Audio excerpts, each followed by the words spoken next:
Okay, we'll start with an opening statement from Coach, and we'll go to questions. Gotcha. First of all, I want to thank my Lord and Savior Jesus Christ for the blessing of being able to coach these guys and, do what I love. I remember being a young high school coach and watching games like this on TV and just dreaming of being here. And so, obviously this is not the outcome that I dreamt about, but just being given this opportunity, and I understand it is a huge blessing. So blessed to be here and thankful to work with these guys. Want to give Johnny and his staff and his team all the credit for the win tonight. Their players made plays. Johnson and Hall going for 49 tonight when we had an emphasis on them. And sometimes you just need dudes to be dudes, and they were dudes tonight. And then, making free throws down the stretch was big for them. So all the credit goes to those guys. Go ahead, Kevin. Coach, when you have a season like this where you guys go on a winning streak and then immediately followed up a losing streak and a close loss on the road, what's the message like to the team in the locker room? Yeah, we got to be better. Like, we're not good enough to take plays off or have, like, we lost the middle eight today, right? Like the 10-0 run to end the half, 6-2 run to start the second half. Right, it's a 14-point swing. Right, we're not good enough. Like I love our guys' toughness, grittiness. We keep fighting to come back and stuff. But at some point in time, we gotta not have to fight to come out. Just fight at the beginning, and then you don't have to worry about the comeback. And so, But yeah, we got to be better. And you guys know me. Normally, I walk here and say, hey, I'll take the blame for it and stuff. But we all have to take ownership of this one, and moving forward, because it doesn't get any easier. Right, we're in the second best league in America this year, but over the last 7 years, been the best league in America, and that's what we signed up for. I told them as 12-year-olds, they dreamt of playing in games like this. Right, they'd watch TV and go, man, I want to be out there. Right, and so now, like, we got to be sick and tired of it, and then like make the change. We have to do that. Max, Coach mentioned losing in middle eight, the 10-0 run, and then sort of another run to start the second half. Can you pinpoint a reason as to why that sort of happened, or would you guys need to do better to sort of not allow that to happen? I just think everything starts on the defensive end. Obviously, we were getting stopped and stuff like that, but we weren't getting the rebound. And then I know we could have got a lot of points in transition. That was part of the game plan, but we couldn't get in transition because if we didn't get the rebound. So I felt like they went on a little run, that 10-0 run, because we couldn't get a rebound. They just kept getting offensive rebounds too. Coach, we saw Buddy Rich get some playing time today after sort of not seeing the floor. What did he do to earn that playing time, and what did you think of his performance? Buddy was good. Buddy's grown up, part of the great part of my job, but it's also the part that probably gets questioned the most is the opportunity to help these young men grow as men, right? And there's no place no business in the world where you get paid before you work, right? And that's what you have to teach these guys, man, that you got to work, right? It's not easy. Naquan Tomlin, I don't know if he's in there, he's out there, right? And he just told me, he said, man, I've learned so much, just how important it is, and how hard it is, right? And so, like, there's no easy way. Like, life's not easy. Right, and so Buddy's doing some growing up, and I'm proud of him, and I was proud of his effort today and being ready. I should have probably played him last game. I was close on it. The last game of getting him in there, but he's responding the right way, and now he needs to respond the right way to this. Their big man Mustafa sort of gave you guys problems throughout on the defensive side of the ball, and then especially I guess on the offensive glass. What challenges did he present, and how can you guys do a better job of facing big men like that and containing them as much as possible? Yeah, tell you the truth, we didn't I really didn't think he had an impact because he was out there, but we wanted him to be a scorer, right? Like, we wanted him to be the person who they was throwing the ball to and being aggressive, because that played in our favor. We didn't want Hall and Johnson doing it, and so, he's a talent now. Obviously, he's a talent, and he's going to be a really good basketball player. And so very, very impressed with his skill level. to late in the game when he stepped to line, hit those 2 free throws, and there was like there was no doubt those things were going in when they left his hands. So that kind of confidence and that kind of skill level for a guy that size, that's impressive. But like if he had taken 7 more shots, I would have been happy with that.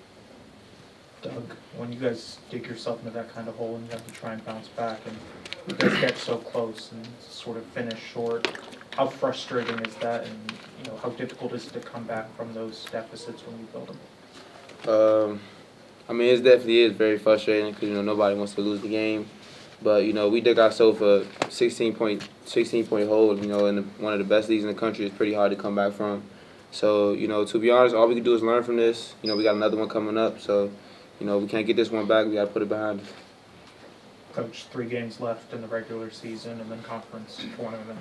How important are these next 3 games for you guys, and what do you want to see from the team in these next 3 Yeah, I'm not thinking about 3 games. I'm thinking about 1 game. Right? That's what this is about. It's about 1 game. 1 game, 1 mission. Win at home. And like I said on the radio, and I'll say right now to our fans, any team that's come to Bram and felt the octagon of doom, right, like what it's supposed to be like, has left with an L, right? And the ones like we played in January when the students weren't there, they didn't get to feel the doom. And last game, that team didn't get to feel the doom. We're not good enough without our fans. So, I need our students at the game, right? And every time I've been asked to speak to a sorority or fraternity or any student organization, I've been there, right? And so I'm asking like our students to show up for this next one. We need them. We can't win. We don't win without Bram being the octagon of doom. And so this is a challenge to our fans and to our students, and I've been there for you guys. Every one of them has my phone number. I give it out to all the students. If they need me, they can call me or text me, and I'm there for them. And so I need them, right? Our team needs them. And so that's what I want to see. I want to see a packed Bram and make life miserable for Colorado. Question for both Coach and Max. What's the biggest difference that from that winning streak to now that sort of changed the results on the court? I'd just say on that 6-game winning streak, it felt like there was a different type of energy, defensively and offensively. We were getting rebounds, we were pushing it up the court, getting to the hoop, getting fouled. I mean, it's not that we're doing that now, it's just then we had a different type of energy, and I definitely feel that. Yeah, during the win streak, our DER was like .94. No, it was 94.5. Our DER was, and then the next 2 games after that, so I'm not positive what it was the 3rd game, but the next 2 games after that, it was 115 point whatever, and that's defense. That's defensive effort.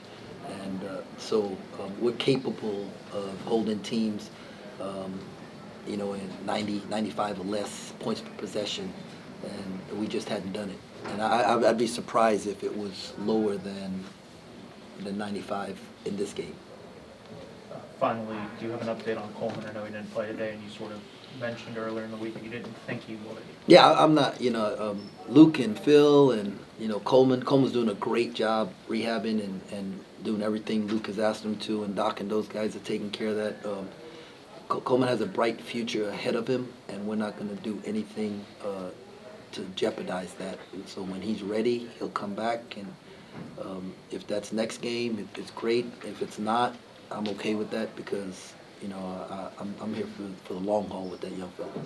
I guess with the offensive rebounding and the scoring runs that UCF went on, is that defensive effort or is that something else that you can pinpoint? Well, defense doesn't stop till we get the ball, right? That's it. Defense doesn't stop till we get the ball. So our first shot defense, has been pretty good, and we gotta get the ball off the glass. And we had too many bobbles and too many times that we didn't block guys out, and we'll be watching it on film. Coach, I just want to get your thoughts on Johnny Dawkins and the kind of job he's done at UCF. I think you got him in the first game last year, their first Big 12 game at your place. And Yep. I know UCF, a lot of people thought they kind of had the biggest hurdle, moving up from the American to, play in the Big 12. But just what are your thoughts on Johnny and how he's kind of built this program? Yeah, well, I'll tell you what's like the most important thing to me about Johnny, right, is that as a high school coach, I would drive guys to 5-star camp from Texas to Virginia.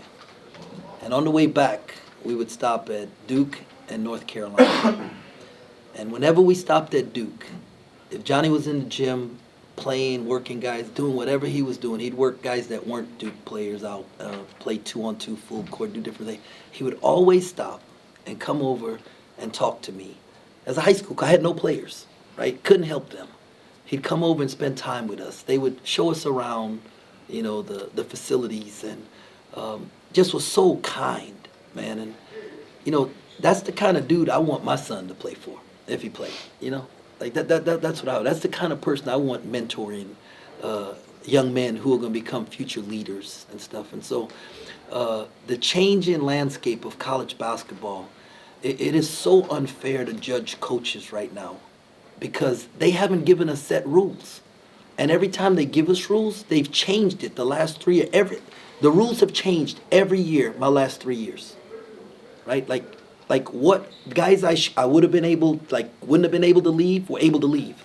You know, guys that didn't have eligibility had eligibility. You know, and so it is really hard, right? And so it's hard to judge guys when administrators who are making the rules, right, get us a set of rules, then give us a couple of years and then judge us. Okay, and so, but as a man, it doesn't get better than him.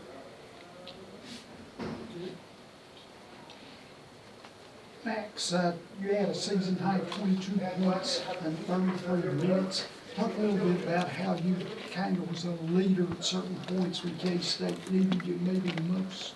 Yeah, it definitely felt good getting 22. But I mean, all that stuff doesn't really matter if you don't get the W. I feel like I do. Just everyone on our team. I mean, we do whatever it takes to win, but obviously we didn't come up with that today. So I mean, it doesn't really mean nothing to me.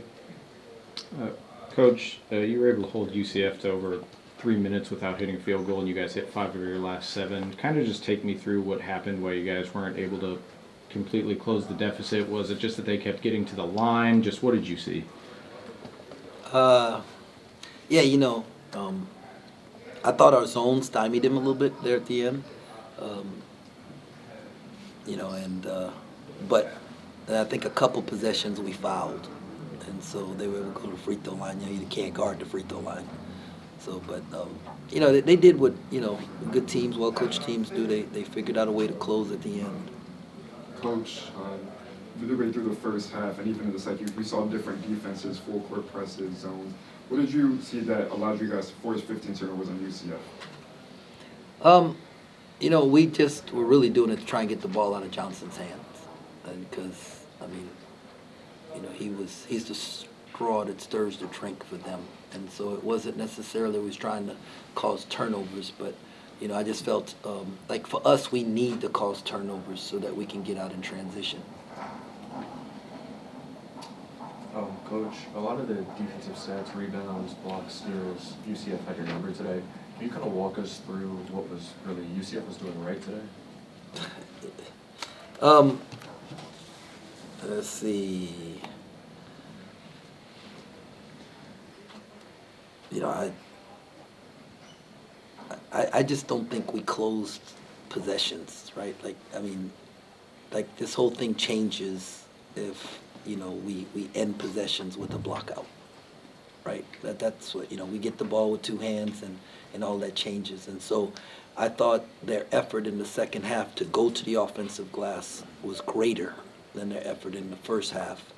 And I didn't think our attention to blocking out to start the second half was very good.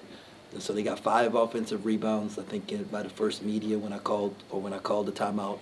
And then at the end of the game, they ended with 3 offensive rebounds when we got stops. So to me, that was the difference in the game. Very good. Thank you, guys. Thanks, guys. Good luck. Thanks a lot. God bless. Go Cats. Thank you.